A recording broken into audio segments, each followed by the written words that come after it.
जय हिंद प्यारे साथियों, नमस्कार। कैसे हैं आप सब लोग? उम्मीद है एकदम शानदार, लाजवाब, ज़बरदस्त, बेहतरीन, जिंदाबाद आप सभी और अपनी तैयारी को एक बहुत ही अच्छे और शानदार अंदाज में लेकर आगे बढ़ते हुए चलते हुए। पूरी उम्मीद करता हूं कि मैंने आप सभी से जो एक बात कही थी शुक्रवार के दिन, फ्राइडे के दिन, कि देखिए तैयारी को अच्छी करने के लिए, मतलब मैं कहूँ अच्छी मत कहिए, परिपूर्ण करने के लिए, कि भाई सिलेक्शन के लिए इतनी चीज़ें तो चाहिए ही चाहिए। तो कुछ निश्चित चीज़ों की ज़रूरत है। केवल ऐसा तो नहीं है कि हम सामने फ़ोन रखें, लाइव क्लासेस लेते रहें, उसी से हो जाएगा। नहीं, इतने से तो बात नहीं बनती है। आपको काफ़ी सारी चीज़ों की आवश्यकता होती है, जिनमें एक तो हमारी कंसेप्चुअल अंडरस्टैंडिंग है।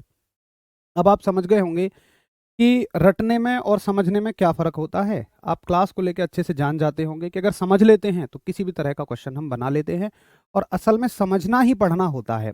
केवल किसी चीज़ को देखा कि धारा ये होती है, वो होती है, हमें पता ही नहीं है इंटरनली कि धारा क्या है, हमें पता ही नहीं है कि धारा बह रही है तो क्या होता है, फिर उसका कोई सेंस नहीं बनता।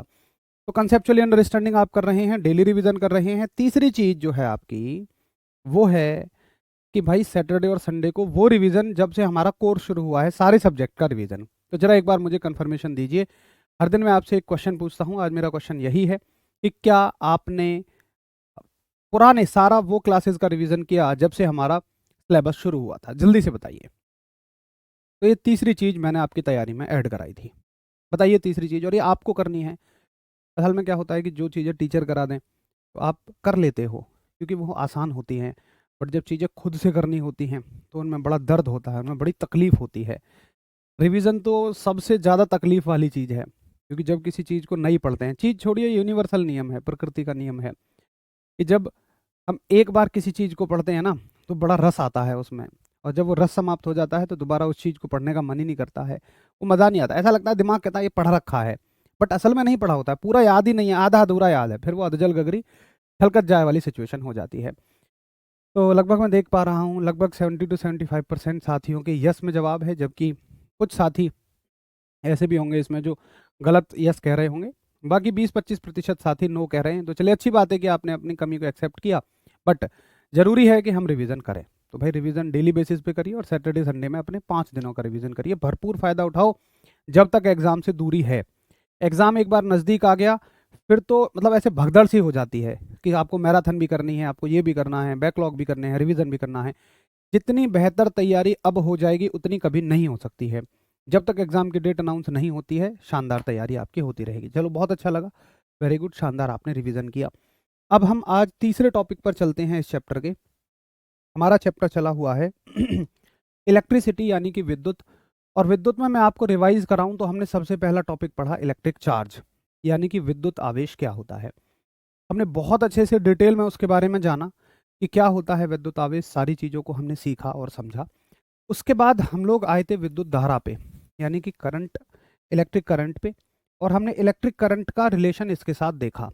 अब आज हम एक तीसरी चीज और समझेंगे, जिसका नाम है विद्युत विभव, इलेक्ट्रिक पोटेंशियल, जिसको आप अपनी साधारण भाषा में वोल्टेज कहते हैं, इंग्लिश में भी और हिंदी में भी। वैसे शुद्ध हिंदी इसकी विभव या विभवांतर होती है। विभवांतर भी बताऊंगा क्या होगा।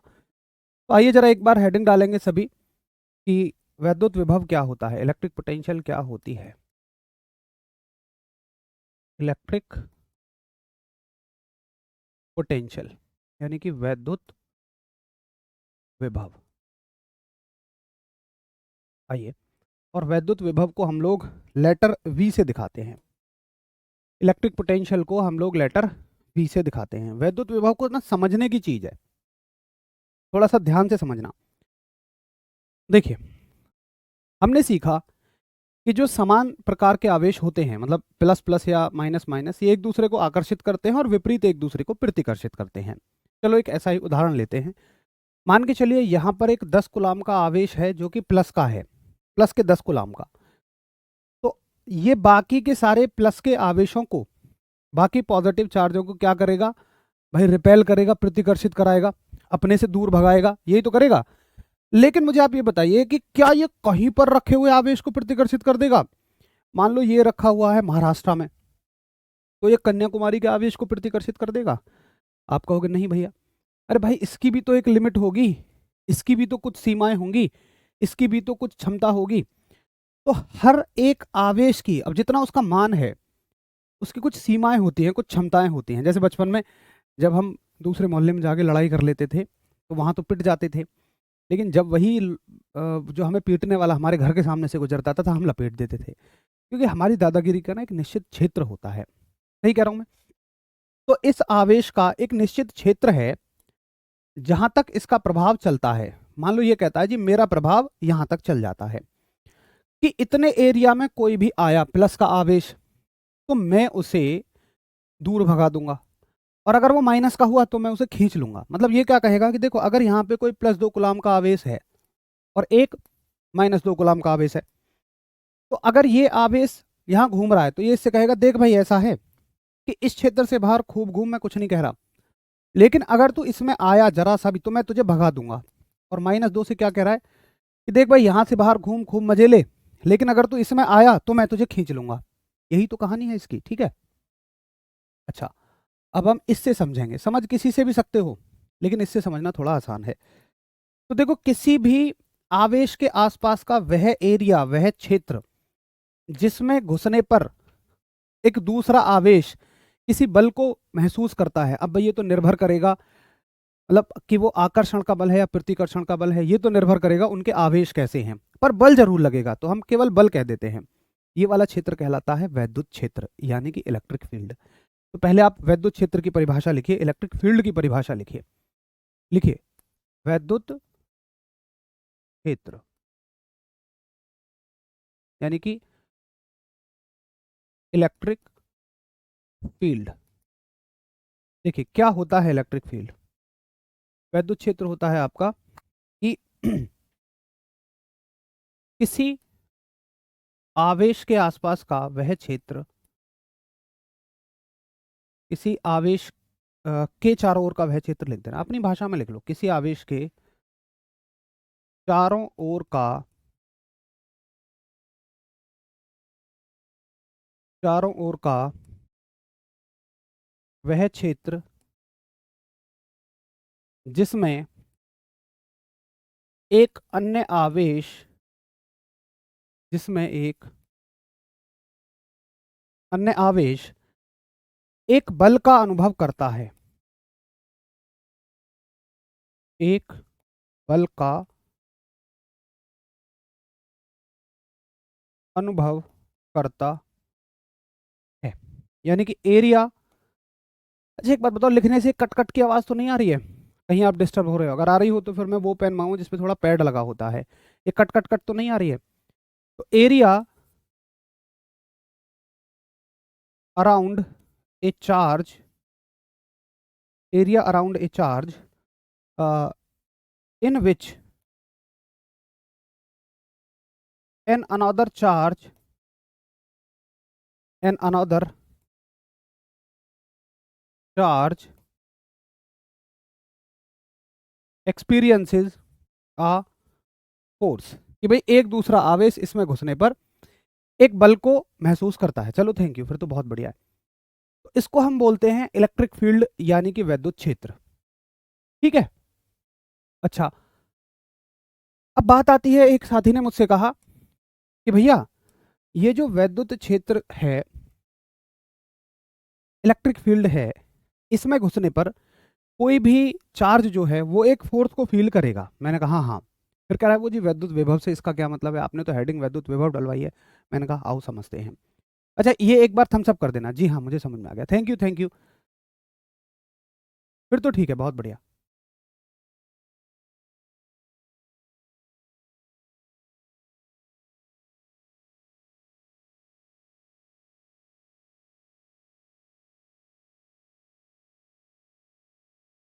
एक बार सभी थम्स अप कर दीजिए।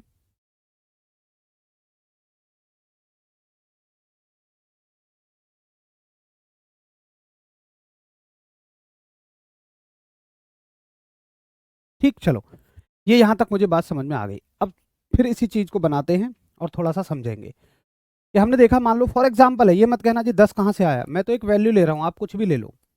ये 10 कूलाम का आवेश है और यहाँ आसपास इसके कोई 2 कूलाम का आवेश प्लस का घूम रहा है, ठीक है। अब देखिए मुझे एक बात बताओ कि जब ये 2 कूलाम का आवेश यहाँ जाएगा, तो चूंकि देखो अब क्या होगा, दोनों एक दूसरे पर फोर्स लगाएंगे, लगाएंगे दोनों एक दूसरे पर, लेकिन भाई 10 वाला तो बड़ा है और 2 वाला छोटा है। और जब 10 वाला बड़ा है, दोनों एक दूसरे को दूर भगा रहे हैं, तो कौन जीतेगा? बड़ा वाला जीत जाएगा। एक युद्ध में कौन बड़ा जीतता है? हमेशा, मतलब युद्ध में कौन जीतता है? हमेशा बड़ा जीतेगा। अब थोड़ा सा फील करने की बात है कि जब आप इसको यहां धक्का दे रहे हैं तो क्या होगा कि ये वाला चार्ज इसको यहां धक्का दे देगा, तो ये बेचारा कभी इसमें जा ही नहीं पाएगा। अब मान के चलो तुम यहां से जा रहे हो, ये बेचारा बैठा हुआ रो रहा है। इसने पूछा भाई क्या हुआ? तुमने कहा भाई क्या हुआ? ये कह रहा है कि भैया मैं उससे मिल के आना चाहता हूँ, एक बार उससे हाथ मिला के आना चाहता हूँ, लेकिन वो तो मुझे दूर से ही धक्का दे देता है। तुम कहोगे आजा मैं तेरा हाथ मिलवाता हूँ। तो तुमने क्या किया कि इस आवेश को धक्का देना शुरू किया, यहां से ऐसे पुश करना शुरू किया। हम थोड़ा सा फील करेंगे इस बात को कि तुम्हें इस आवेश को यहां तक जैसे एंट्री दोगे तो इस पर एक फोर्स लगेगा जो इसको इधर भगा रहा होगा, उसके बदले तुम्हें इसको यहां से यहां तक, यहां से यहां तक धक्का देना पड़ रहा होगा। बोलो यस और नो। जैसे एक स्प्रिंग है और तुमने एक स्प्रिंग को खींच लिया। देखो स्प्रिंग को तुम थोड़ा सा खींचोगे तो स्प्रिंग उधर जाने की कोशिश करेगी, लेकिन तुम उसको खींच रहे हो तो तुम्हें एक वर्क करना पड़ रहा है, यानी कि एक काम करना पड़ रहा है। अगर आपने कभी वर्क की डेफिनेशन पढ़ी होगी, अगर आपने कभी कार्य की परिभाषा पढ़ी होगी, तो वो है कि बल गुणा विस्थापन, कि किसी भी वस्तु पर आपने बल लगाया और उसके प्रभाव से उसमें विस्थापन आ गया, फोर्स लगाने से डिस्प्लेसमेंट आ गया, तो बॉडी पे वर्क हो रहा है। तो क्या मैं यहां पर कह सकता हूं कि आपको इस आवेश को यहां से यहां तक लाने में एक फोर्स लगाना पड़ा, और फोर्स आपने, अगर फोर्स लगाने से कोई वस्तु अपनी जगह से कुछ विस्थापित हो गई है, डिस्प्लेस हो गई है, तो आप ये कहेंगे कि आपने उस पर कार्य किया आपने। तो यही कार्य जो आप एक आवेश पर करते हो, यही कार्य जो आप किसी चार्ज पर करते हो, यही वर्क जो किसी चार्ज पर किया जाता है, बस इसी को विद्युत विभव बोल दिया जाता है। देखो परिभाषाएं नई नई क्यों बनती हैं, पहले इसको लिखो, फिर आपको और गहराई में लेकर चलता हूं, आपको एक क्लैरिटी आएगी। विद्युत विभव, इलेक्ट्रिक पोटेंशियल। देखो परिभाषाएं नई नई क्यों बनती हैं, असल में अगर देखा जाए तो भाई कार्य तो किसी भी वस्तु पे हो सकता है। कार्य तो किसी, आप मान लो बक्सा है, उसको आगे धक्का देने में कर सकते हो। कार्य तो किसी चीज को घुमाने में भी कर सकते हो। लेकिन होता है ना कि एक शब्द में बोलूं और समझ में आ जाए कि भाई इस चीज पर कार्य हो रहा है। अगर मैं सिंपल बोलता हूं कि भाई कार्य हो रहा है, तो आपको पता ही नहीं चलेगा कि बक्से की बात हो रही है, किसी और चीज को धक्का देने में बात हो रही है, किसी आवेश को एक जगह से दूसरी जगह ले जाने में बात हो रही है, कुछ समझ ही नहीं आएगा। लेकिन मैं अगर कहूँ विद्युत विभव, तो तुरंत आप समझ जाओगे, अच्छा ये है तो कार्य ही, लेकिन किस पर? आवेश पर। वैद्युत विभव से किसी को ये तो नहीं समझ में आएगा ना कि किसी बक्से पर किया गया कार्य है। तो असल में किए गए कार्य को ही बस अलग दिखाने के लिए थोड़ा सा हमने एक नई परिभाषा बना दी, जिसका नाम है वैद्युत विभव। तो विभव कोई अलग से चीज नहीं है, पोटेंशियल कुछ अलग से चीज नहीं है कार्य ही। अगर आवेश पे हो रहा है तो उसको हम विद्युत विभव कहेंगे। अब थोड़ा सा और अंदर अगर हम चलें, प्रैक्टिकली ये देखें कि चलो ये तो तुम कह रहे हो जी, तुमने लगाया, तार में तुम थोड़े ना धक्का लगाते हो। ये इलेक्ट्रिक प्रैक्टिकली कहाँ होता है? देखो प्रैक्टिकली होता है ये, बहुत बहुत ध्यान से समझने की बात है, थोड़ा सा ध्यान से समझना। जैसे कि मान के चलिए आपके पास एक बैटरी है, देखो ये आपके पास एक बैटरी है, ये बल्ब है, और आपने इसको किसी बैटरी से जोड़ा हुआ है, ये इसका पॉजिटिव सिरा है, ये इसका नेगेटिव सिरा है। तो देखिए असल में इलेक्ट्रॉन कहाँ होंगे? इलेक्ट्रॉन होते हैं नेगेटिव पे, इलेक्ट्रॉन यहां पर बैठे हुए होते हैं। अगर आप ये कहते हो कि एक बैटरी चार्ज है, तो पता है चार्ज का मतलब क्या है? चार्ज, देखो जनरली बैटरी ऐसे रहेगी, डिस्चार्ज है बैटरी, तो इलेक्ट्रॉन सारे के सारे नेगेटिव टर्मिनल पे पड़े हुए रहेंगे। अगर आप कहते हो बैटरी चार्ज है, तो इसका मतलब पता है, जब आप कहते हो बैटरी चार्ज हो रही है, तो चार्ज का मतलब आप फोर्सफुली इलेक्ट्रॉनों को धक्का देकर कहां पर ला रहे हो? फोर्सफुली धक्का देकर कहां ला रहे हो साहब? पॉजिटिव टर्मिनल पे आपने धक्का दिया है, और यही धक्का क्या कहलाता है? कि भाई इसको चार्ज किया जा रहा है। अब ये बैटरी चार्ज है, इलेक्ट्रॉन यहाँ ऐसे कस के रुके हुए पड़े हैं, जैसे मान लो खिंची हुई स्प्रिंग, क्योंकि इलेक्ट्रॉन तो हमेशा कहाँ भगना चाहते हैं? यहाँ। लेकिन आपने चार्ज कर रखा है, आपने उनको धक्का दे के पॉजिटिव पे भेज रखा है। अब जैसे ही तुम बटन दबाओगे तो ये तुरंत कहाँ भगेंगे? नेगेटिव पर। अब नेगेटिव पर भगने का मतलब है कि देखो एक इलेक्ट्रॉन ऐसे करके आएगा, ऐसे नेगेटिव पे। अब ये ऐसे नेगेटिव पे नहीं जा सकता, ये 100% तय है कि नेगेटिव पे हमेशा ये ऐसे ही जाएगा। जैसे आपने पढ़ा होगा कि जो हीट का फ्लो होता है वो हमेशा गर्म से ठंडे में होता है, ठंडे से गर्म में तो नहीं हो सकता है ना। तो इलेक्ट्रॉन जो जाएगा ना, हर एक इलेक्ट्रॉन ऐसे होके ऐसे जाएगा। जैसे ही स्विच दबाओगे, इसको मौका मिल गया अपने नेगेटिव से मिलान करने का, और तुरंत ही ऐसे करके यहाँ पहुंच जाएगा। तो ये इलेक्ट्रॉन के चलने फिरने से ही सारी चीजें चलती हैं, और इसी को हम कहते हैं कि इलेक्ट्रॉन ने क्या किया है, वर्क डन किया है। इसी को पोटेंशियल कह देते हो, इसी को विभव कह देते हो। एक बार हम सब करिए, समझ में आया हो तो।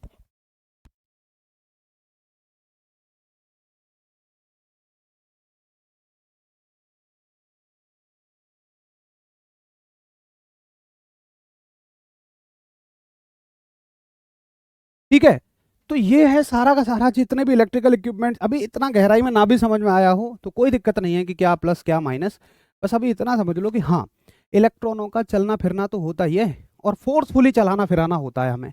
तो फोर्सफुली चलाने फिराने में ही हमें क्या करना पड़ता है, वर्क डन करना पड़ता है, इसी को हम पोटेंशियल कह देते हैं। तो उम्मीद है कि आपको बहुत बेहतर अच्छे से समझ में आ गया होगा कि किसी भी इलेक्ट्रॉन को एक जगह से दूसरी जगह ले जाना ही, ले जाने से ही कोई भी विद्युत उपकरण चलेगा, और एक जगह से दूसरी जगह ले जाने में जो कार्य करना पड़ेगा, जो वर्क डन करना पड़ेगा, इसी को हम बोलते हैं इलेक्ट्रिक पोटेंशियल।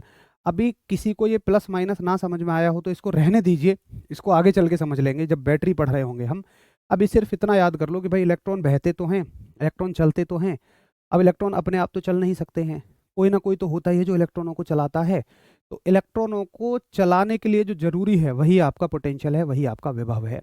जैसे मान लो एक पाइप में पानी बह रहा है, तो जो पानी है ना, पानी है करंट, पानी है धारा, और उसे आगे धक्का देने में जो प्रेशर आप इस्तेमाल कर रहे हो वो है वोल्टेज, वो है पोटेंशियल। बस इतना सा याद रखो। तो उस वोल्टेज की वजह से तो पानी एक जगह से दूसरी जगह जा रहा है, उस धक्के की वजह से तो पानी एक जगह से दूसरी जगह जा रहा है। तो तार में भी करंट जो है ना, इलेक्ट्रॉन जो है वो उस धक्के की वजह से ही एक जगह से दूसरी जगह जाते हैं, और उस धक्के को ही हम क्या बोल देते हैं, विभव बोल देते हैं, पोटेंशियल बोल देते हैं। अब एक साथी मुझसे इसकी डेफिनेशन पूछेगा, तो मैंने कहा भाई डेफिनेशन बहुत अच्छे से क्लियर हो जानी चाहिए कि किसी आवेश को एक बिंदु से दूसरे बिंदु तक लाने में किया गया कार्य ही विद्युत विभव कहलाता है। तो आप कहेंगे, अच्छा, या तो आप ऐसे कहो कि एकांक आवेश, एकांक आवेश का मतलब है यूनिट चार्ज मान लेते हैं बस हम, और इसका कोई मतलब नहीं है, कि एकांक आवेश को एक बिंदु से दूसरे बिंदु तक लाने में किया गया कार्य विद्युत विभव कहलाता है। एकांक आवेश को एक बिंदु से दूसरे बिंदु तक लाने में किया गया कार्य,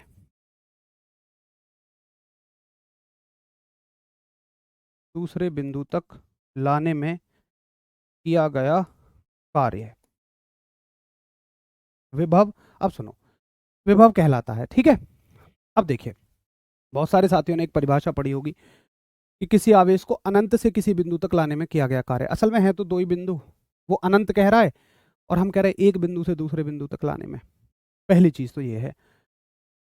अब सुनो, चलो इसको कह दो कार्य विभव कहलाता है, यानी कि work done the work done to bring a unit charge, to bring a unit charge from one point to another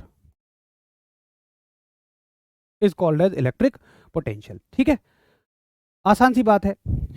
अब बात आती है कि भैया इसका सूत्र क्या है। देखो, हमने कहा पहले उसको समझो एक बार। अगर आपने समझ लिया तो समझने से आपको परिभाषा भी क्लियर हो जाएगी और इसके मैथमेटिकल फॉर्मूला भी क्लियर हो जाएगा।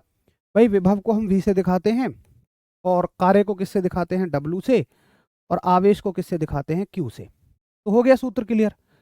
एक बार बस चीजों को समझना है, उसी से परिभाषा, उसी से सूत्र, और जैसा कि मैंने आपसे वादा किया था कि मात्रक भी इसी से बना लेंगे हम। तो इसका मात्रक देखो, इसकी यूनिट देखो। तो भैया जी यूनिट जो है ना, मात्रक जो है, मैंने आपको बताया एक तो हम सूत्र से पढ़ेंगे, एक यूनिट तो हम किससे पढ़ेंगे, सूत्र से। तो इसकी यूनिटों में पहली यूनिट डालो। अच्छा, मैं आगे लिखवा दूं क्या इसको, यहां पर मुझे थोड़ी सी जगह कम नजर आ रही है। तो यहाँ ज़्यादा वैसा हो जाएगा ना, डिस्टर्बेंस सा हो जाएगा। आप इतना ही नोट करके रखना, मैं अगले पेज पे आ जाता हूँ। फॉर्मूला पढ़ा हमने V बराबर W/Q, ये तो आपने नोट कर लिया होगा। अब देखो मात्रक यानी कि यूनिट। तो यूनिट हर चीज़ की दो तरीके से होती है, एक तो फॉर्मूले से और एक ऐसा यूनिट जो डायरेक्ट यूनिट होती है। तो फॉर्मूले से कौन सी हो जाएगी, W/Q। W का मात्रक क्या है, जूल। जूल को दिखाते हैं J से। अब मैं सिंबल्स में ही चलूंगा, आपको भी सिंबल्स में पहचान लेना है। Q क्या है, आवेश। आवेश का मात्रक होता है कुलाम, और कुलाम को दिखाते हैं C से। तो यूनिट हो गई जूल पर कुलाम। या इसी को ऐसे भी लिख सकता है, जूल और कुलाम की पावर -1, इसको ऐसे भी लिख सकता है। ये तो हो गई फॉर्मूले से। ऐसा यूनिट जो है इसकी डायरेक्टली पोटेंशियल की यूनिट क्या होती है, वोल्ट। तो पोटेंशियल यानी कि विभवांतर का जो मात्रक है, विभव का जो मात्रक है, विभव और विभवांतर में भी अंतर बताऊंगा, विभव और विभवांतर में अंतर बताऊंगा, ये होता है वोल्ट। तो इसका ऐसा ही मात्रक क्या हो गया, वोल्ट। तो बताइए क्लियर है, इतना समझ में आ गया। अब एक साथी ने कहा भैया ये बताओ अदिश है या सदिश है। तो भाई उसके लिए मैंने आपको एक जुगाड़ बता रखा है, प्लस और माइनस वाला जुगाड़। अब हालांकि अगर आपको कार्य पता है तो समझ में आ गया होगा, और अगर कार्य नहीं पता तो नहीं समझ में आ पाएगा, फिर हमें सीधा याद रखना पड़ेगा। किन किन को पता है कि कार्य एक अदिश राशि है, स्केलर क्वांटिटी है। अदिश राशि है, अदिश का मतलब क्या हो जाएगा, प्लस। आवेश एक अदिश राशि है, स्केलर क्वांटिटी है, प्लस। और प्लस बटे प्लस क्या हो जाता है, प्लस ही हो जाता है। और प्लस का मतलब अदिश राशि। तो ये कैसी राशि है, अदिश। अब जिनको ये चीज़ समझ में आती हो ठीक है, नहीं तो डायरेक्टली याद रख लो, पेपर में आपसे कभी इतना कुछ नहीं पूछा जाएगा। सिर्फ पेपर में आपसे ये पूछा जाएगा कि बताओ ये स्केलर क्वांटिटी है या फिर ये वेक्टर क्वांटिटी है। तो आप कह देना जी स्केलर क्वांटिटी है, ठीक है। अब एक साथी कहते हैं जी भैया डायमेंशन बताओ, इसकी विमा बताओ। देखो इसकी डायमेंशन, इसकी विमा के लिए आपको कार्य की विमा पता होनी चाहिए। आपको कार्य की विमा पता होनी चाहिए, W की विमा पता होनी चाहिए। अगर नहीं पता है तो याद कर लो। देखिए W की विमा होती है mL2T-2। असल में ये हमारा ना, हम इसको बाद में जाके पढ़ेंगे क्योंकि हमारे लिए उतना इंपॉर्टेंट नहीं है ये सब कार्य वगैरह। और आवेश की विमा क्या होती है, हमने पीछे नहीं पढ़ी थी, क्योंकि आवेश की विमा धारा से बनती है। देखो आवेश की विमा कैसे बनती है, आवेश की अपनी कोई विमा नहीं होती, वो धारा से बनती है। धारा का फॉर्मूला पढ़ा था हमने, I = Q/T। तो आवेश, धारा की विमा क्या होती है, A। आवेश की विमा हमें निकालनी है, और T की जगह विमा में क्या रखोगे, T। तो ये यहाँ पहुंच जाता है। यानी कि Q की जो विमा हो जाती है, डायमेंशन हो जाती है, उसको यहाँ नोट कर लेंगे। Q की डायमेंशन, ये T यहाँ पहुंच जाएगा तो AT हो जाती है, ठीक है। आवेश की जो विमा है वो AT हो जाती है। आवेश की विमा यहाँ रखोगे AT, और इसको अगर हम सॉल्व करेंगे तो ये हो जाएगा mL2T-2। ये तो एज इट इज रहेगा, ये ऊपर जाके माइनस हो जाएंगी, मतलब A की पावर -1 और T की पावर -1। तो कितनी हो जाएंगी, mL2, T की पावर 2 माइनस की ये, 1 माइनस की ये, तो ये माइनस की 3 हो जाएंगे। माइनस माइनस प्लस यहाँ नहीं होता है, समझा चुका हूँ। दोनों माइनस के हैं, जुड़ जाएंगे, 3 हो जाएंगे। और A की पावर कितना हो जाएगा, -1। जिनको ये कहानी समझ में नहीं आई वो डायरेक्टली ये याद रख लेंगे कि भाई आवेश की जो विमा है वो mL2T-3 A-1 होती है विभव की, ठीक है। अब बताइए क्लियर है कि भैया जी मुझे अगर ये समझ में आ गया कि किसी आवेश पर होने वाला वर्क डन जो है, कार्य है, वही विद्युत विभव कहलाता है, तो मुझे इसकी परिभाषा भी समझ में आ गई, मुझे इसका मात्रक भी समझ में आ गया, ये कैसी राशि है, अदिश है या सदिश है, मुझे ये भी बड़े अच्छे से समझ में आ गया। एक बार हम सब करिए।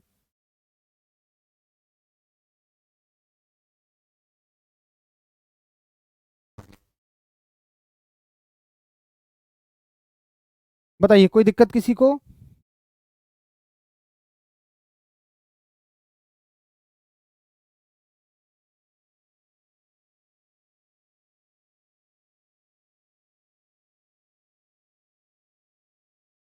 मेरा क्लास छूट गया है भाई, क्लास छूट गई है तो एक बार प्लीज़ उन्हें शुरू से करिए। क्लास छूट गई है ना, फिर आप बीच में से मत पढ़ो, शुरू से करो, मतलब जहाँ से भी छूटी है वहीं से करो, बीच में से मत पढ़ो। चलो मैं एक बार फिर से समझा देता हूँ। देखिए आपको क्या देखना है कि अगर आप किसी आवेश को एक जगह से दूसरी जगह तक लेकर जाएंगे तो आपको एक काम करना पड़ेगा। आपको एक वर्क करना पड़ेगा। भाई किसी भी चीज़ को यहाँ से वहाँ ले जाने में हमें हमेशा एक काम करना पड़ता है। अगर मैं एक साइकिल को यहाँ से वहाँ ले जा रहा हूँ तो उसे चला के ले जा रहा हूँ, मुझे काम करना पड़ रहा है। एक बक्सा यहाँ रखा है, मैं उसको धक्का दे दूँ, मुझे ऐसे आगे धक्का देना पड़ रहा है, तो मुझे काम करना पड़ रहा है, यहाँ से वहाँ ले जाना पड़ जाए। तो ऐसे ही अगर मैं आवेश को लेकर जाऊँ, और आवेश क्या है? कलेक्शन ऑफ द इलेक्ट्रॉन्स है। भाई बहुत सारे इलेक्ट्रॉन वहाँ पर रखे होंगे, तो उन इलेक्ट्रॉनों को उठा के एक जगह से दूसरी जगह में लेकर जा रहा हूँ। अब हम ऐसा कहाँ करते हैं? ऐसा तारों में होता है। आप अपने घर में देखते होंगे, तारों में बिजली चल रही है, तो इलेक्ट्रॉन ही तो आगे बढ़ रहे हैं। तो इलेक्ट्रॉनों को आगे बढ़ाने में जो काम करना पड़ रहा है, उसी को हम कह देते हैं वैद्युत विभव, कि भाई यही है इलेक्ट्रिक पोटेंशियल। ठीक है जी, ये हो गया। फॉर्मूला क्या हो जाएगा कि किसी आवेश को एक बिंदु से दूसरे बिंदु तक ले जाने में किया गया कार्य वैद्युत विभव कहलाता है। और इसका सूत्र क्या हो जाता है? V बराबर डब्ल्यू बटे क्यू। इसका मात्रक देखो, एक मात्रक बनेगा फॉर्मूले से, एक मात्रक ऐसा ही मात्रक होगा। फॉर्मूले से बना सकते हो, कार्य का मात्रक जूल होता है, आवेश का मात्रक कुलाम हो सकता है, इसको ऐसे भी लिख सकते हैं, और डायरेक्ट मात्रक जो है वो वोल्ट बनता है। ठीक, ये एक अदिश राशि है, और इसकी जो विमा है, अगर आपको निकालनी समझ में आ गई तो बहुत बढ़िया, और अगर आपको निकालनी नहीं समझ में आई है तो फिर आप डायरेक्टली ये याद रखेंगे कि इसकी विमा जो है वो ये होती है। डायरेक्टली ये याद रखो कि विमा है Ml2T-3A-1। ठीक है साहब। तो अब देखो, इससे थ्योरेटिकल सवाल कैसा बनेगा? थ्योरेटिकल सवाल बनेगा, एक बहुत अच्छा सवाल बनाता हूं मैं। क्वेश्चन आएगा कि जूल पर कुलाम है, कि जूल पर कुलाम को क्या कहा जाएगा? ऑप्शन होंगे एम्पियर, एम्पियर, बी ऑप्शन होगा वोल्ट, सी ऑप्शन होगा ओम, डी ऑप्शन होगा नन ऑफ द अबव, इनमें से कोई नहीं। तो बताइए, जूल पर कुलाम को निम्नलिखित में से क्या कहा जाएगा? हिंदी में लिखिए। शायद मेरी क्लास का कोई एक सिंगल शब्द ऐसा नहीं होगा कि जो हिंदी में हो, इंग्लिश में ना हो, या इंग्लिश में हो हिंदी में ना हो। बिल्कुल बाइलिंगुअल क्लास है।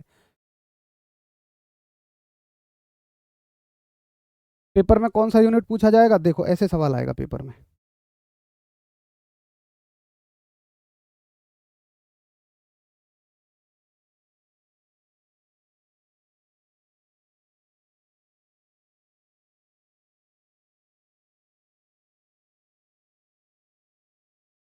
इस तरह से यूनिट से सवाल आएगा। आप हमेशा आप कह रहे हैं जी पेपर में कौन सा सवाल आएगा, तो पेपर में तो कैसे भी पूछ सकता है। अगर मैं इसी बात से क्वेश्चन बनाना चाहूँ तो 10 क्वेश्चन बन जाएंगे। अब एक बार ये पूछ लेगा, देखो एक तो ये सवाल हो गया। आप हमेशा ये सोचते हो कि सवाल कैसा आएगा, तो सवाल की चिंता करो ही मत। सवाल 20 तरीके से पूछ लेगा, वो ऐसे पूछ लेगा कि वोल्ट को कह सकते हैं, वोल्ट होता है, यानी कि वोल्ट इज, ए ऑप्शन होगा। यही सारे ऑप्शन फिर से रख देगा, लो एक सेकेंड, ऐसे ऑप्शन लेगा, जूल पर कुलाम, या न्यूटन पर मीटर, या जूल कुलाम, या न्यूटन मीटर, ये लो और देख लो। तो सवालों की चिंता ही नहीं करनी है। सवाल कैसे बना देगा? सवाल तो वो ढेर बना देगा। जूल पर कुलाम से देके पूछ लेगा, या वोल्ट से देके पूछ लेगा। ठीक है, तो आप समझ गए होंगे कि किस तरह से आपसे क्वेश्चन पूछा जाएगा। तो जूल पर कुलाम वोल्ट होता है, और वोल्ट को ही हम क्या कह सकते हैं? जूल पर कुलाम। अगर ऊपर दे रखा है ना, ये मत समझना भैया ये तो लिखवाया है, मैंने लिखवाया है कि जूल कुलाम की पावर -1। बच्चे यहाँ बहुत गड़बड़ करते हैं। यहाँ देखो कुछ नहीं है, यहाँ -1 है, तो -1 वाला ठीक होगा अगर होगा तो। वैसे तो ऑप्शन में एक ही मिलेगा, दो कभी भी नहीं मिलेंगे, है ना। तो आप अगर इतना सा समझ लें तो बनने वाले प्रश्नों को आप बड़े आराम से कर जाएंगे। कभी इस बात की चिंता ही मत करो कि क्वेश्चन कैसे पूछा जाएगा। तो ये तो हो गए थ्योरेटिकल क्वेश्चन। थ्योरेटिकल क्वेश्चन में पूछ लेगा कि बताओ कौन सा फॉर्मूला करेक्ट है। ठीक है, क्वेश्चन पूछ लेगा कि करेक्ट फॉर्मूला बताओ, कि भाई सही सूत्र बताओ। ए ऑप्शन होगा V बराबर W बटे क्यू, बी ऑप्शन होगा V बराबर W गुणा क्यू, W बराबर V गुणा क्यू। अच्छा एक सेकंड रुको, ठीक है। सी ऑप्शन होगा A एंड C बोथ, यानी ए और सी दोनों। अब बताओ क्या आंसर ऑप्शन हो जाएगा? जल्दी बताइए तीसरे प्रश्न का आंसर।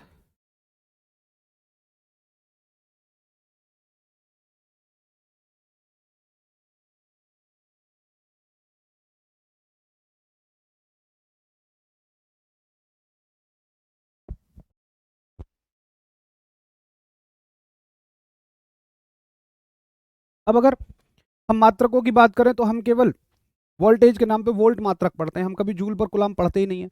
और आप प्रीवियस ईयर क्वेश्चन उठाकर देखो, रेलवे के ढेरों बार पूछा गया है। धारा की मात्रक की बात करें तो हम एम्पियर रट लेते हैं, हम कभी कूलाम पर सेकंड पढ़ते ही नहीं है, जबकि हमें सूत्र से बनने वाले मात्रक को पढ़ना चाहिए। आजकल सवाल ऐसे ही पूछा जाता है, सूत्र से बनने वाले मात्रक में और डायरेक्ट मात्रक में क्या संबंध होता है। अब देखो ये तो थे सीधे सीधे क्वेश्चन, ठीक है, आपने उत्तर कर दिया। एक होते घुमा के बनने वाले क्वेश्चन, वो ये है, घुमा के बनने वाले क्वेश्चन वो हैं कि जो हमने पढ़ रखा है उसी के बेस पे हो जाएगा, वो बस थोड़ी सी बुद्धि लगानी है। मैं फिर से कहता हूं, अगर आप मुझसे ये कहें कि इनसे बनने वाले, जो हमने वोल्टेज पढ़ा है, विभवांतर पढ़ा है, इससे बनने वाले सारे क्वेश्चन मैं आपको करवा दूं, वो पॉसिबल ही नहीं है। आप मुझसे 500 सवाल भी कह के 500 सवाल भी देकर कहें कि क्या भैया इन्हीं से कवर हो जाएगा, मैं कहूँगा नहीं। आपको सवालों को रटना ही नहीं है, आपको कॉन्सेप्ट आना चाहिए कि भाई हम इसको वहीं के वहीं बनाने के काबिल हो जाए। ये काबिलियत अपने अंदर लानी है, ये हमारी कोशिश है, तभी हम कर भी पाएंगे। अब देखो, ये फॉर्मूला तो मैंने डायरेक्टली पढ़ा, V बराबर W/Q। अब आपको ऐसा नहीं है कि इसी को छोड़ना पड़ेगा, आपको जांचना पड़ेगा। अगर देखो V बराबर जब W/Q है तो गुणा तो हो नहीं सकता। अब यहां से पूछ रहा है W बराबर, तो W बराबर अगर हम निकालने बैठे हैं, तो अगर W की वैल्यू निकालें तो मुझे एक बात बताओ कि W कहेगा Q से कि Q भैया अब हमें अकेला छोड़ो, तो Q अगर यहाँ गुणा में है तो Q के पास क्या ऑप्शन है भाई? अगर W अपने पास से भगाएगा तो Q के पास इधर जाने का ऑप्शन है। जो चीज भाग में होती है वो गुणा में पहुंच जाती है यहाँ, तो W बराबर हो जाएगा V गुणा Q। अच्छा, अगर आप इस पूरे को इधर, इस पूरे को इधर लिख दें तो कोई चिन्ह चेंज नहीं करना पड़ेगा, तो ये हो जाएगा V गुणा Q। ऐसे भी लिख सकते हो, ऐसे भी। अगर एक चीज को लेकर आते हैं तब कुछ करना पड़ता है, अगर दोनों को उठा के इस पूरे को इधर, इस पूरे को इधर रख रहे हैं तो कुछ भी चेंज नहीं करना, एज इट इज उठा के रख दो। तो W बराबर V गुणा Q भी सही है, इसलिए मैंने ऑप्शन डाला कि A और C बोथ है। तो करेक्ट आंसर ऑप्शन होगा हमारा D, कि A और C दोनों सही हैं। अब बताइए, समझ में आया? ये बात बताइए, सबको समझ में आई है?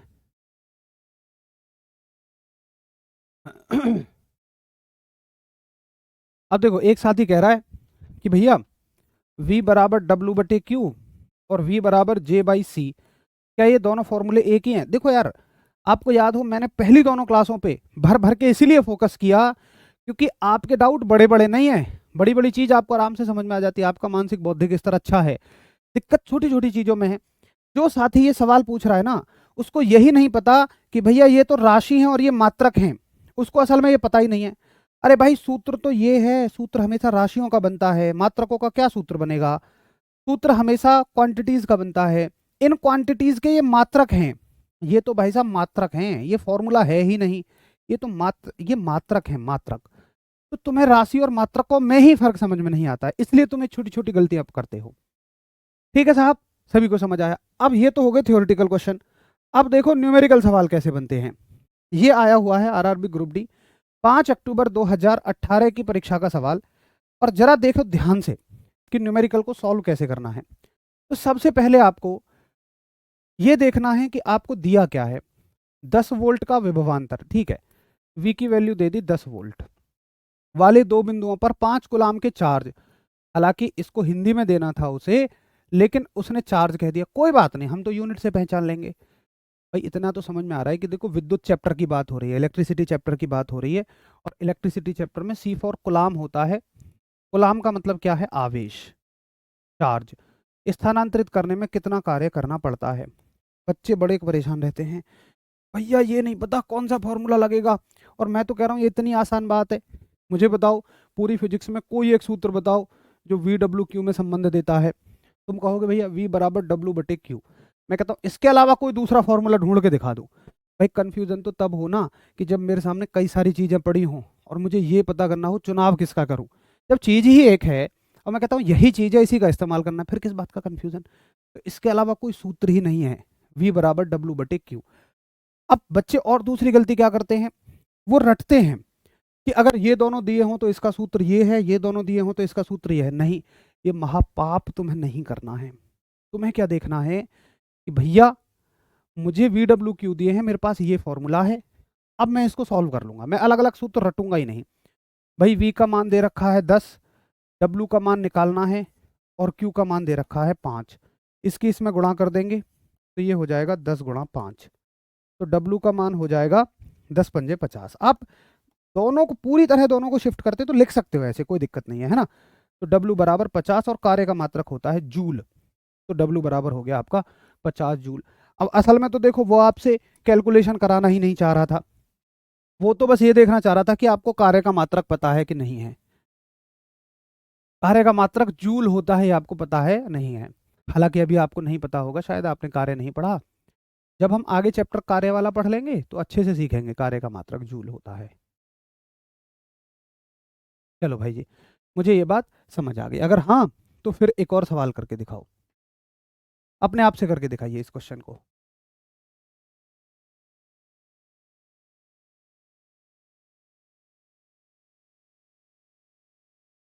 केमिस्ट्री की क्लास जब फिजिक्स कंप्लीट हो जाएगी ना उसके बाद चलेंगी।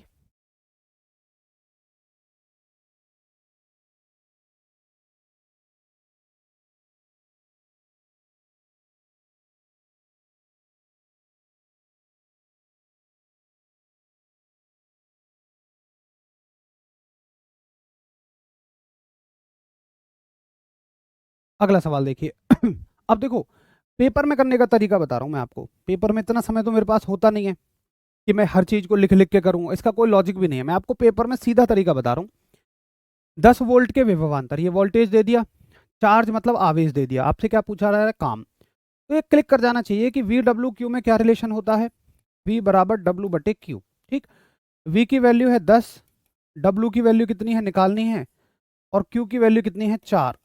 यहाँ गुणा हो जाएगी 4.40, डब्ल्यू बराबर 40। पेपर में तो मैं इतना थोड़े ना लिखूंगा। मैं पेपर में आपकी जगह होऊंगा तो मैं कहूंगा अच्छा वी बराबर डब्ल्यू बटे क्यू, वी है 10, डब्ल्यू है निकालना, क्यू है 4, 10 चौक 40। मैं कैलकुलेशन ही नहीं करूंगा, टक्क से आंसर लगाऊंगा, आगे बढ़ जाऊंगा। मैं इतना लिखने के बाद इसमें 10 गुणा 4 भी क्यों करूंगा भाई, मुझे पता है 10 चौके 40 में लिखूंगा क्यों, 40 के नंबर थोड़ा ना कहीं मिल रहे हैं उसमें, हमें 40 लिखने के थोड़े नंबर मिलेंगे। चलो अगला सवाल करके दिखाओ। आरआरबी ग्रुप डी 22 अक्टूबर 2018 में आया हुआ है कि 20 वोल्ट के विभवांतर वाले दो बिंदुओं में किया गया कार्य 60 जूल है। फिर दो बिंदुओं के बीच प्रवाहित होने वाला विद्युत आवेश कितना है। तो बताओ कैसे करोगे। भाई वी की वैल्यू आपके लिए करवा रहा हूं मैं, तो पेपर में करने का तरीका ये नहीं होता है। अब की बार आपको डब्लू दे दिया, कार्य कह रहा है वो 60 जूल है, और आपको आवेश बस बताया जाना है। तो क्या करोगे, फिर से वही फॉर्मूला, V बराबर डब्लू बटे क्यू। वी की वैल्यू 20 है, डब्लू की वैल्यू 60 है, क्यू की वैल्यू निकालनी है। तो अब क्या होगा, अब गुणा तो ऐसे होगी नहीं ना, ऐसे होगी। इसको सॉल्व करने का तरीका सीखो। अब क्यू की वैल्यू आपको निकालनी है, तो जब भी वैल्यू निकालनी हो ना तो ये हमेशा यहीं पहुंचता है और ये हमेशा यहाँ आ जाता है। इसकी जगह क्यू पहुंच जाएगा, ये अपनी जगह पर ही रहेगा, और ये दोनों आपस में जगह बदल लेंगे। अब तो कैलकुलेशन हो सकती है ना, 0 से 0 कट जाएगी और 2 से 3 बार, तो क्यू की वैल्यू आ गई 3 कूलाम। आंसर हो गया 3 कूलाम। बहुत सारे साथियों ने 60 में 20 की गुणा कर दी होगी, वो नहीं करना है, कैलकुलेशन का तरीका ये है ही नहीं, इसकी इसमें कभी गुणा नहीं हो सकती। ये दोनों एक दूसरे की जगह बदल लेंगे। थोड़ा सा कैलकुलेशन हम देखो ऐसे ही सीख जाओगे। जैसे इसमें एक नई बात सीख ली, बस इसी को कहीं लिख लो, अच्छा होगा। जिनको बिल्कुल कैलकुलेशन नहीं आती है, मैं वादा करता हूँ आप भी सीख जाओगे। आप लिख लिया करो साइड में, अपनी भाषा में लिखो कि जब चीज नीचे दी हुई हो तो वो ऊपर वाले से अपनी जगह बदल लेती है, उसके आगे डैश करके लिख लिया करो, फिर वो आपको हमेशा याद रहेगी।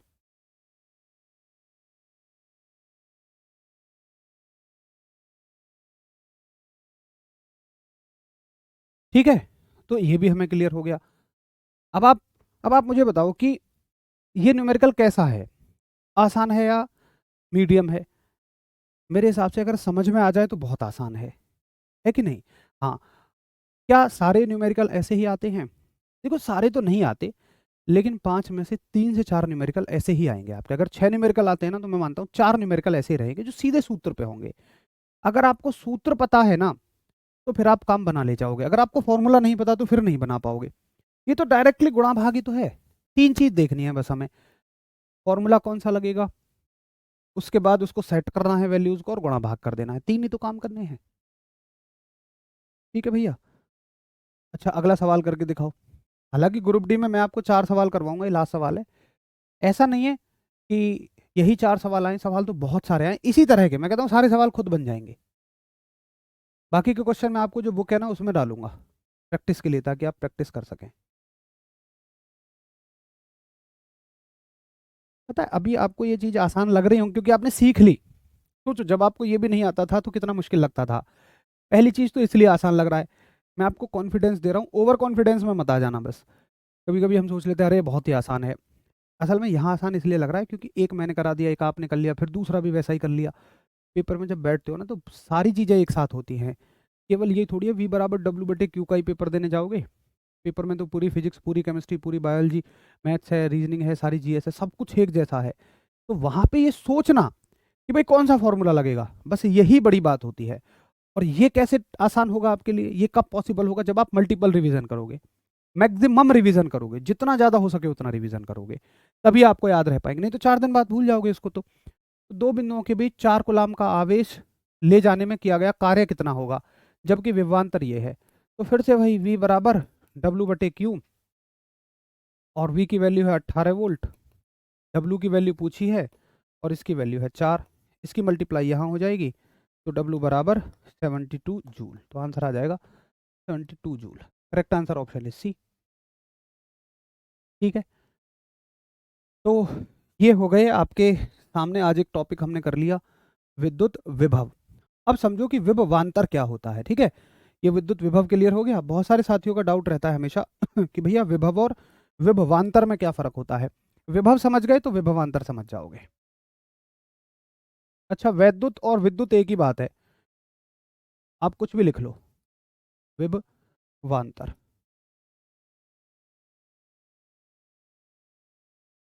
यानी कि इलेक्ट्रिक पोटेंशियल, विभवांतर का मतलब है पोटेंशियल का डिफरेंस। ठीक है, देखो पहले उसी भाषा में समझते हैं जिस भाषा में हमने सीखा है।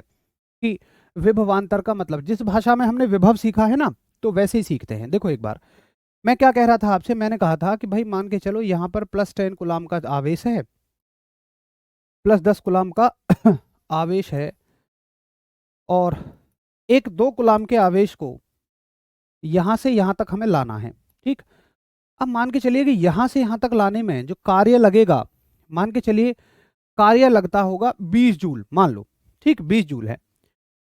अब एक तो ये है, मैंने पूछा इससे, ये रो रहा था बेचारा, मुझसे कह रहा भैया मुझे उनके पास जाना है। मैंने बोला भाई वहां तक ले जाने के लिए तो यार कार्य करना पड़ेगा। अब तू ये बता कि कितना कार्य करना पड़ेगा, तूने कैलकुलेशन की है।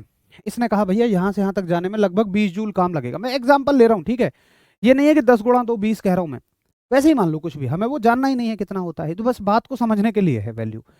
इसने कहा भैया मैं कैलकुलेशन करके बैठा हूँ, मुझे 20 जूल काम चाहिए यहाँ तक, यहाँ जाने में। मैंने कहा तेरे पास कुछ है। अब देखो ध्यान से सुनना, मैंने पूछा तेरे पास कुछ है, इसने कहा हाँ है। मैंने कहा कितना, इसने कहा मान लो मेरे पास 3 जूल का काम है। 3 जूल का मतलब ये कह रहा है कि देखो भैया ऐसा नहीं है कि मैं बस यहीं जाऊंगा और यहीं से धक्का दे दिया जाऊंगा। देखो आप ये भी समझ रहे होंगे कि मान लो 2 कूलाम के आवेश को ये इतना सा अंदर जाने पे धक्का दे देता है, तो अगर एक 5 कूलाम का आवेश होगा तो ऐसा थोड़ी कि उसे भी यहीं से धक्का दे देगा। भाई 5 कूलाम का थोड़ा ज्यादा चला जाएगा क्योंकि वो ज्यादा ताकतवर है। तो मैंने पूछा कि भाई तेरे पास कितनी एनर्जी है, तो इसका कहने का मतलब है भैया मैं यहां तक चला जाऊंगा। मान लो इसने कहा कि मेरे पास 3 जूल की एनर्जी है, 3 जूल खुद की मेरी एनर्जी है, और मैंने कहा चाहिए कितनी, इसने कहा जी 20 जूल। तो तुमने कितनी दी, तुमने एक्स्ट्रा जो एनर्जी देनी पड़ेगी तुम्हें, वो कितनी देनी पड़ेगी, 17 जूल की एनर्जी देनी पड़ेगी। बोलो सही कहता हूं मैं, 17 जूल का कार्य करना पड़ेगा। एनर्जी कार्य सब एक ही बात है। यानी कि 17 कहां से आया, देखो यहां इसके पास 3 जूल है, यहां का मतलब यहां कहो, यहां का मतलब क्या कहो, यहां यहां 3 जूल है, और भाई साहब यहां कितनी चाहिए, 20 जूल। समझ रहे हो, तो अब मुझे 20 ही जूल थोड़ी देनी पड़ेगी। जब इसके पास 3 जूल है और 20 जूल टोटल चाहिए, तो मुझे कितनी देनी पड़ेगी, मुझे दोनों के अंतर के बराबर ही तो देनी पड़ेगी, केवल 17 जूल देनी पड़ेगी। अब ये क्या हो गया, ये हो गया विभव का अंतर।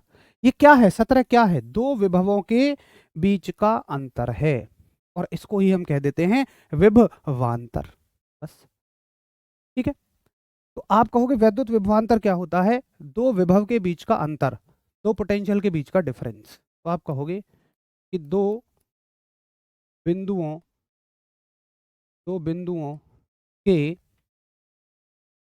बीच के विभव, दो बिंदुओं के बीच के विभव का अंतर विभवांतर कहलाता है। तो हम ऐसी शॉर्ट में पढ़ लेंगे कि the difference of potentials, the difference of potentials between, ये बिटवीन का शॉर्ट में ऐसे लिखते हैं, बिटवीन 2 पॉइंट्स। बस इतनी सी बात विभवांतर, और इससे ज्यादा कुछ भी सवाल नहीं पूछा जाता। अच्छा, इससे तो सवाल ही नहीं पूछा जाता, ये तो हम बस यूज कर लेते हैं कि भाई विभव है या विभवांतर है। तो विभव शब्द का मतलब है कि इसका पर अलग अलग विभव कितना है, इस पर अलग कितना है, और इनके बीच का अंतर कितना है। अब जो चीज हम जूल में पढ़ रहे हैं वो वोल्ट में पढ़ लो। भाई मान के चलो, ये कहता है जी मैं तो 20 वोल्ट पर हूँ, ये यहाँ कहता है कि जी मैं तो कुल 3 वोल्ट पर हूँ। तो 3 से 20 जाने के लिए कितनी देना पड़ेगा, 17 वोल्ट और देना पड़ेगा। ये कहाँ से आएगा 17, इन दोनों का अंतर ही तो है, यही इसका विभवांतर है। अरे वो हमें नहीं पता करना, कि मैं पहले ही कह चुका हूँ कि 20 जूल की ही जरूरत है। मैंने कहा वो पता ही नहीं करना, हमें कोई वैज्ञानिक थोड़ी बनना है इस क्लास में। हमें सिर्फ ये जानना है कि दो बिंदुओं के बीच विभव के अंतर को विभवांतर कहते हैं। हमें ये नहीं पता करना कि इसको 20 चाहिए 50 चाहिए, वो तो जब तुम एक बैटरी बना रहे होगे तब तुम्हें ज़रूरत पड़ेगी। अब बताओ, अगर तुम्हें बैटरी बनानी हो तो फिर मैं तुम्हें सिखाऊं कि ऐसा क्यों होता है, बाकी तो नहीं सीखना। पेपर के लिए तो कोई ज़रूरत नहीं है, ठीक है साहब। और बैटरी बनाने का सीखने में, जितने में तुम मुझसे पूरा सिलेबस खत्म कराने की उम्मीद कर रहे हो, उतने समय में तुम बैटरी ही बनाना सीख पाओगे फिर। अब बताओ, अगर तुम्हारे पास इतना समय हो तो, तुम्हारे पास है अगर 1 साल 2 साल, तो फिर चलो सीखते हैं आराम से, क्लास में सब बैटरी बैटरी बनाते फिरेंगे, कोई ज़रूरत नहीं है ना। तो उम्मीद है कि आप समझ गए होंगे विभव और विभवांतर में क्या फ़र्क है। अगर विभव आपको अच्छे से समझ में आ गया तो केवल दो बिंदुओं के बीच के विभव के अंतर को विभवांतर कहते हैं। ये तो बड़ी आसान सी बात है भाई, किसी भी चीज़ के अंतर को हम उसका नाम दे देते हैं इस तरह से। तो अच्छे से, शानदार तरीके से, बढ़िया तरीके से रिवाइज करते रहिए। आधे डाउट तो आपके ना रिविज़न करने की वजह से होते हैं, जो चीज़ें क्लियर कर दी गई हैं। जैसे आज भी एक साथी पूछ रहे थे जी धारा की विमा ए कैसे आई, तो मैंने आपको जब मूल राशियाँ बताई थी उसमें बताया था धारा एक मूल राशि है और इसकी अपनी एक विमा है जिसका नाम है ए। ठीक है साथी, तो मिलते हैं फिर नेक्स्ट क्लास में कल। तब तक के लिए आप सभी को नमस्कार, धन्यवाद, जय हिंद। मैं फिर से कहूँगा, मेरी हर अगली क्लास पिछली क्लास से जुड़ी हुई है, तो पिछली क्लास का रिवीजन करके ही अगली क्लास में बैठा करें। नमस्कार।